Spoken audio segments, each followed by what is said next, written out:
Welcome to Life of Lady Di. Subscribe, like, and share.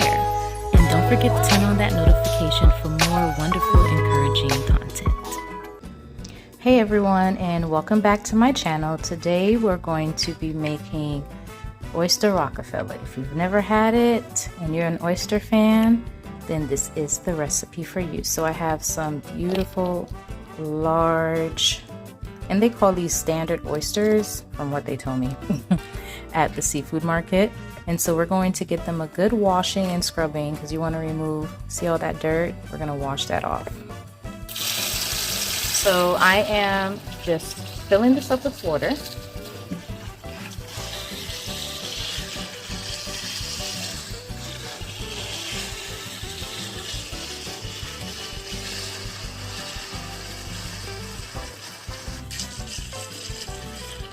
And I'm just going to give my oysters a good quick scrubbing to remove the dirt that is on them. So I'm not eating a bunch of dirt and mud, gets caked on there. As you can see, as I'm just rubbing this one, you can see how much is coming off. So we're just going to give that a good scrubbing. As you scrub them, I'm actually going to use this right here, just to get them a real good scrub to remove the dirt. But as you scrub them and rinse them off, you're going to plate them on your baking dish. As you can see, they're very much alive. See the bubbles? That is a good sign. Okay, so let's get these things cleaned up.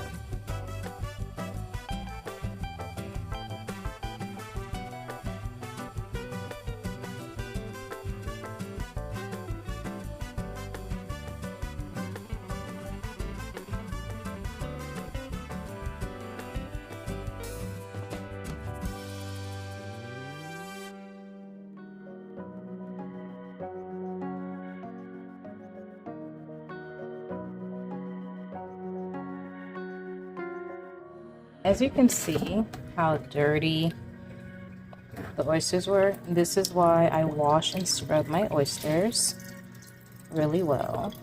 All that, we do not need all that in our food. Make sure you don't let this go down your drain, toss it, okay? And so here are our clean oysters. Okay, so you're going to start with a little oil in the pan. You can do butter, I use olive oil. And then you're going to need the following ingredients: baby spinach,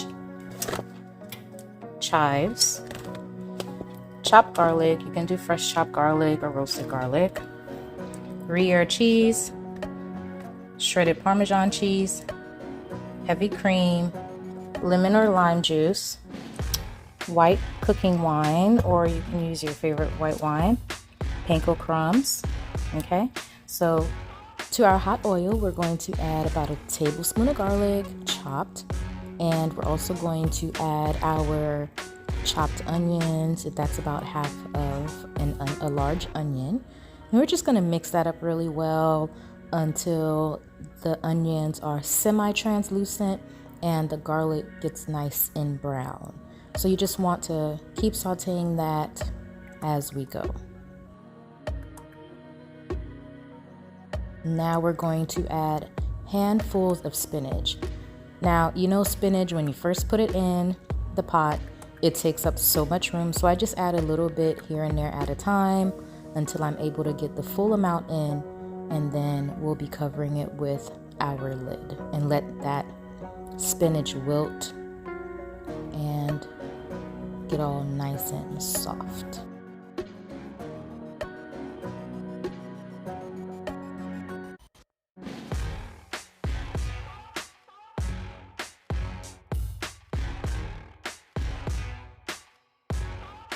And the spinach to continue to wilt, I went ahead and cut up my Gruyere cheese into cubes for the spinach. For this recipe, I am using 7 ounces of Gruyere cheese. You can use more if you like. Now that our spinach is nice and wilted, and you can see some of that liquid from the spinach gathering at the bottom of the pan there, and you can also see some caramelization going at the bottom of the pan. So we're just going to mix that up, and we're going to add our white wine. You want to add about I would say a 1/4 cup of white wine. And that's just a basic cooking white wine. You can get that at the grocery store. You can always just use a better quality wine if you want. I didn't want to spend that much money. That was about under $4 for that cooking wine, and I got that at my local grocery store. And so this particular wine is 12% alcohol by volume, and it does have salt in it. So when I tasted it, it does have a fair amount of salt. So it does taste a little salty for me. So that lets me know that I have to be mindful of how I'm going to be seasoning this particular cream spinach. So make sure to scrape the bottom of the pan, all those beautiful brown bits. Remember when you're cooking, especially when you're like browning any veggies or meat, and you get some of that at the bottom of your pan, that browning, it's not burnt. Now you can get to the point of burnt, but you don't want to do that.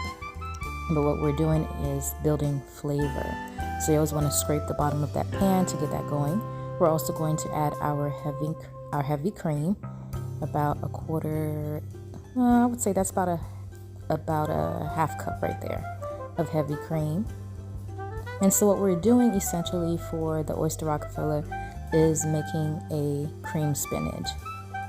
So if you want to bypass all of these steps as far as like making your own cream spinach, just get the frozen kind or the kind they have in the grocery store that's pre-made, and then really that's it. Okay, we're adding the cubes of Gruyere cheese that I cut previously, and we're going to mix that up and let it melt, turning my heat down to medium, because now once you add cheese, or if you don't know, things can start to stick and can start to burn. So you want to constantly be moving your spinach, your heavy cream, and your cheese to make sure that it's not sticking to the bottom of the pan, and to make sure that your heat's not on too high. So what we want is for all of this to reduce so it can start to thicken up before we start adding our other ingredients.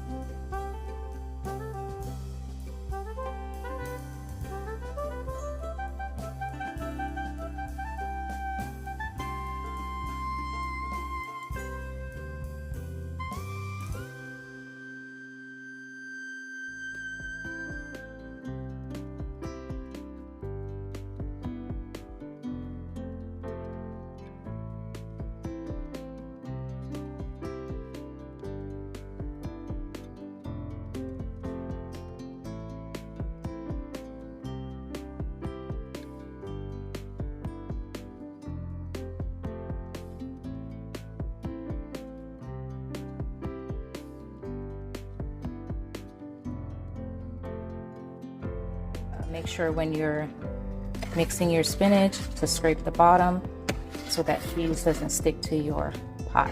And we want this to reduce almost completely. For our crumb topping, we're going to need panko breadcrumbs. I use the Italian amount, the Italian flavored one. You're going to do about 1.5 full cups of panko breadcrumbs. Now I have a good amount. Let's add a little bit more of oysters in it. Okay, we're also going to add in our shredded Parmesan cheese. Oh, Jesus. I mean to add all that, but you're going to take some of this out. That is too much. All right. I want that's about a cup of Parmesan cheese. Yeah, perfect. Okay, we're also going to add some garlic powder.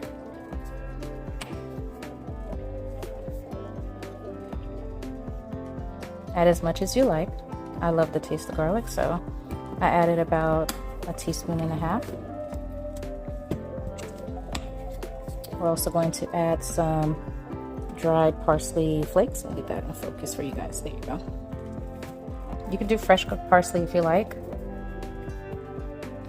And that's about 1 teaspoon. And you're gonna mix all that together. All right, let's mix that up really well.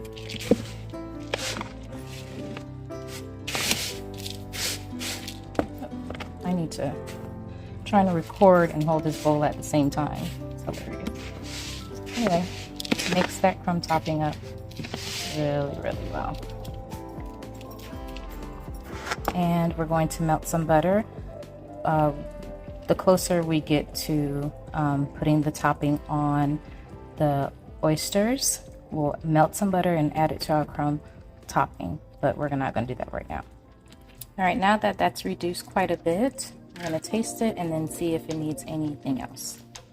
All right, to my pan, I've added onion powder, garlic powder, and cracked fresh black peppercorns.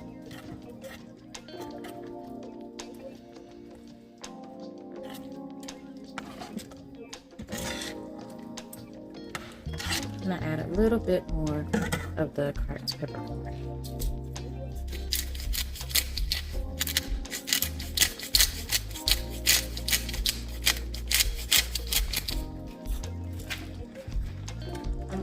I'm also going to add a oregano, basil, and tomato spice blend mix that I have here. I'll show you that. Just a little bit. About a teaspoon. And we're going to mix that together. So I have some fresh chives that I'm going to cut into my mixture here. Just use scissors for that. It makes life so much easier.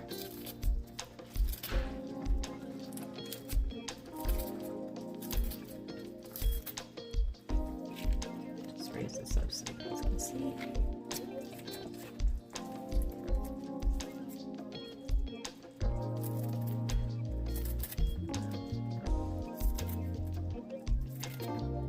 And I'm adding about, I want to say, a quarter cup of chives.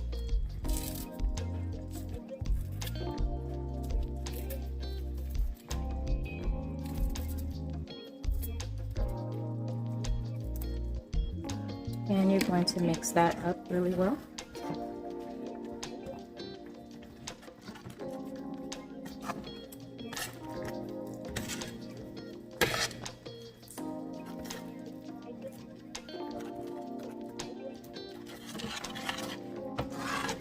Now, if you don't want to use heavy cream to make your cream spinach, you can use cream cheese. That's really good. You can add that to it as well. I'm going to go ahead and add a little bit of Parmesan cheese to my cream spinach. Well, the rest of my Parmesan cheese, which is about a quarter cup of Parmesan cheese. And the reason why I'm doing that is because I don't want to have to add salt to it. So why not just add the cheese? All right, so you're gonna mix your Parmesan cheese into your spinach mixture. And then we're gonna continue to let that reduce. All right, so I'm gonna take my cream spinach mixture, see if I need to add anything else to it.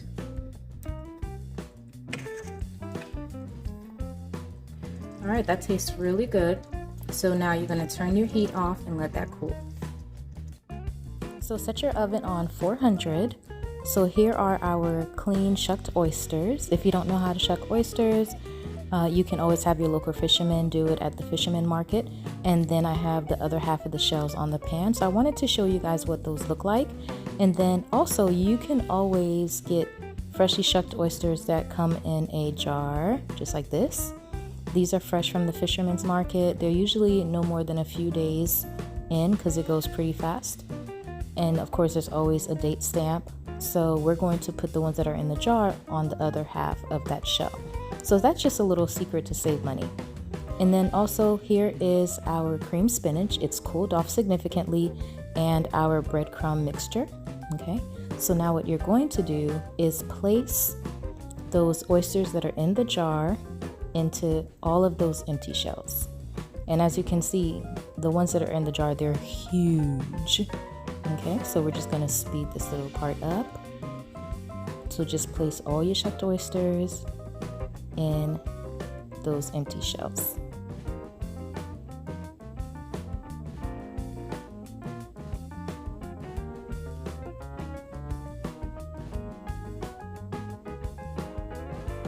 Once that's done, you're going to place about a teaspoonful or half a teaspoonful of the creamed spinach that's cooled off onto each one of your oysters. Okay, so as you can see the difference there from the ones that were in the jar versus the ones that we just shucked.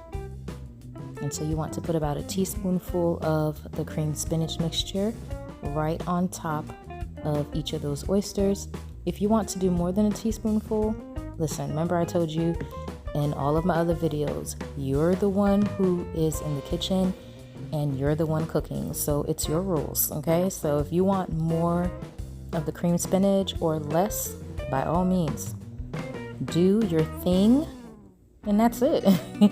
You know, you're making food for yourself, for your loved ones. My children absolutely love this Oyster Rockefeller recipe that I have here, and I believe you're going to love it too. Let me know in the comments when you try it out. If you haven't yet, go ahead and subscribe and like this video so that way YouTube knows that I'm doing a great job, and don't forget to turn on your notifications.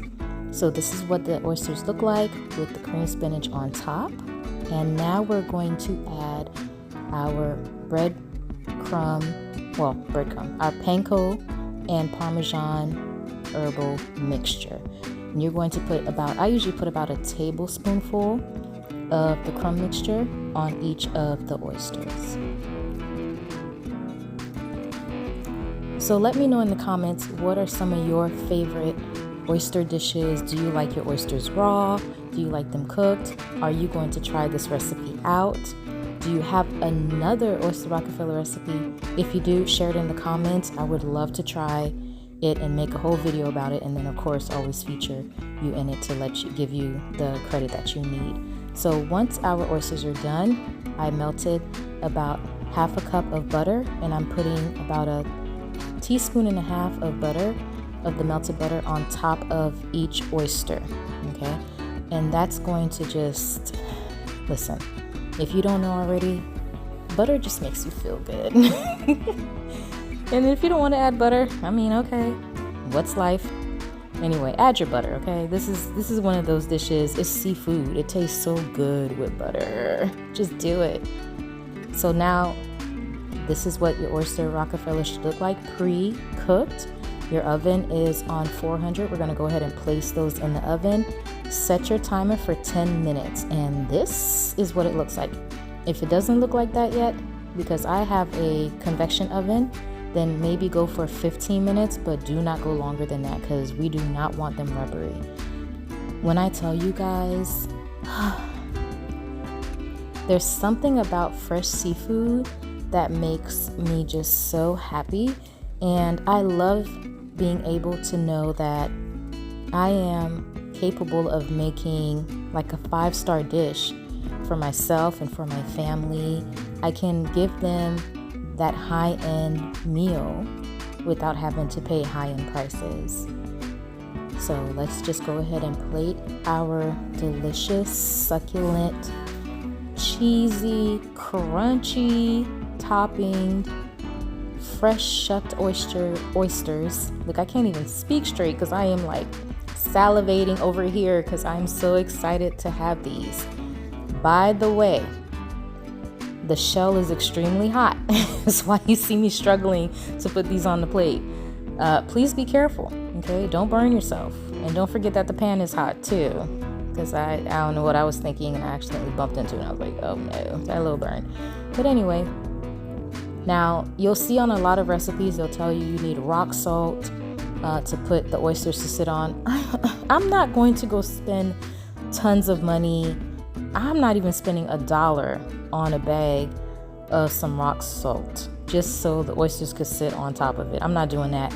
This sheet pan worked perfectly fine for me. Okay, now look at these oysters, guys. Look at how beautiful golden brown. Okay, they smell delicious. They look amazing, and look at that. They're so soft, and that delicious oyster liquor at the bottom of the shell. Look at that. Look, it's so tender. When I tell you, you are going to absolutely love this recipe. This is going to be one of your favorite ways to have oysters. And this right here is like a full meal. A few of these, what do I have on here? Like, I have 7 oysters on my plate. That's dinner. I don't need anything else. I have my protein, I have my carb, I have my veggie, and I have my dairy. All I need is like a little cup of juice, and there you go. I have my 5 main, food groups right there. So I'm just tasting it, and when I tell you, it was so tasty. Let me just, I know I'm supposed to be talking to you guys, but I'm just gonna get one more bite. I just want you guys to see like how soft these oysters are. And when I tell you, this panko crumb, oh my God, it is just, it is so good. Absolutely delicious. I want you guys to try this recipe. Try it, make it, share it with your friends, flex your chef muscle. You got it in you. This was a simple recipe. It doesn't require tons of work at all. It's all very basic. And like I said, if you don't want to make your own cream spinach, you can always buy cream spinach and skip that entire step. Your breadcrumb topping, that panko crunchy topping, I prefer using the panko versus regular breadcrumbs because it's so much crunchier and it retains a wonderful bite. Let me know in the comments, guys. Subscribe, like, share. Thank you so much for watching my video. I love you guys, and until next time, live, eat, and be merry.